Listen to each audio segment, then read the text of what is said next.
Sveiki. Paskutinė 2025 metų Europos parlamento sesija čia Strasbūre. Ir aš pasakysiu atvirai. Jeigu ne tie darbai, kuriuos man reikėtų pabaigti, kuriuos buvau pradėjęs anksčiau, aš tikrai būčiau Vilniuje.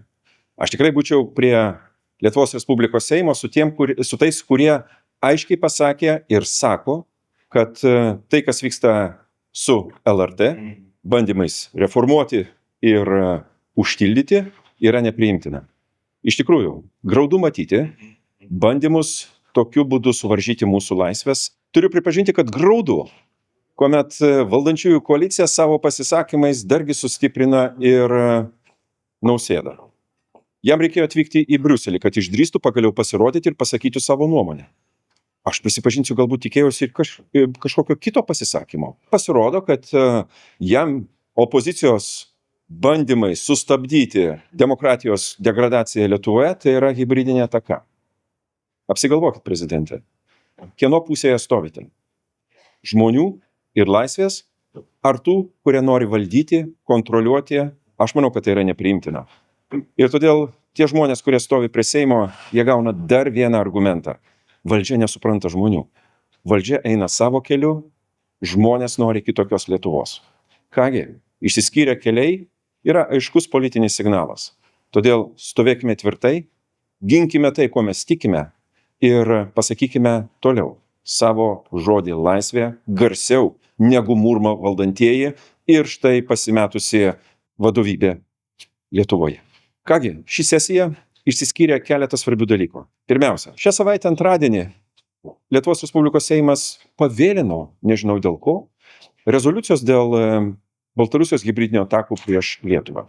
Daug kalba, daug visokių baimių išreiškia, bet kai reikia priimti dokumentą, nusišalina. Tačiau Europos parlamentas pasakė savo žodį. Ir ačiū jam.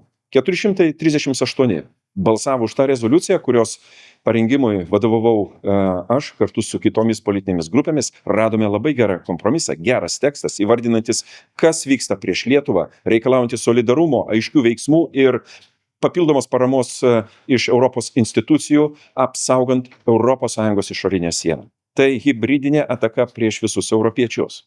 Ir aišku, buvo tie, kurie pasisakė prieš, bet jų yra menka mažuma. Žinom, kas jie yra tokie ir kodėl jie tą dalyką daro. Todėl manau, kad Europos parlamento rezoliucija galbūt paskatins ir atvers Lietuvos valdantiesiems galimybę išreikšti savo nuomonę, o ne vien tik tai kreiptis į Europą, o patiems slėptis miškelyje.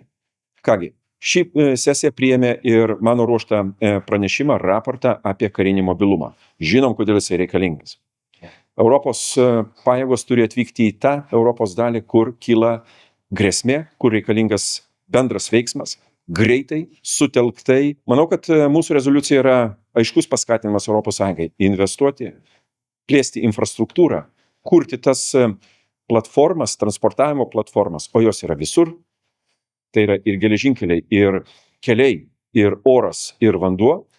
Tai yra tiek keliai, tiek kanalai, kurie turi atvežti Europos kariuomenę į nustatytą ES vietą.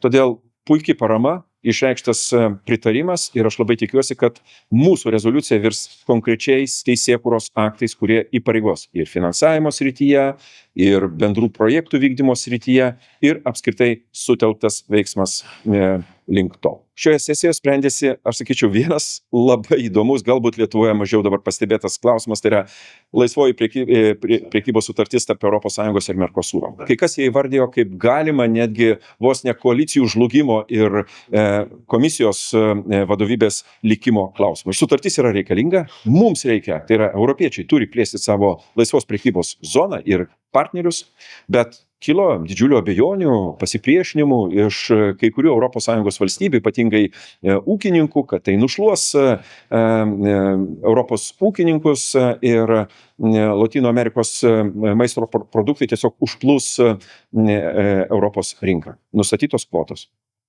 Šiuo metu tarifai yra nuo 27 iki 55%. Lietuvos prekyba su Mercosuro valstybėmis yra 134 milijonai. Labai nedaug. Mes galime padidinti.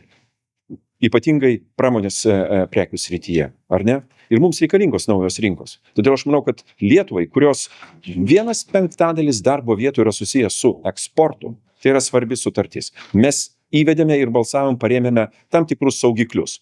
Tarkime, jeigu 5% padidėja staiga importas arba sumažėja kainos 5%, tada turi įsijungti tam tikras kontrolės mechanizmas, įvertinti susidariusios situacijos ir priimti atitinkamus sprendimus. Aš manau, kad tai yra geras susitarimas. Visus 25 metus mes buvome kartu, man buvo didžiulė garbė atsiskaityti prieš jūs, prašyti jūsų paramos, pritarimo arba kartais gerų įžvalgų.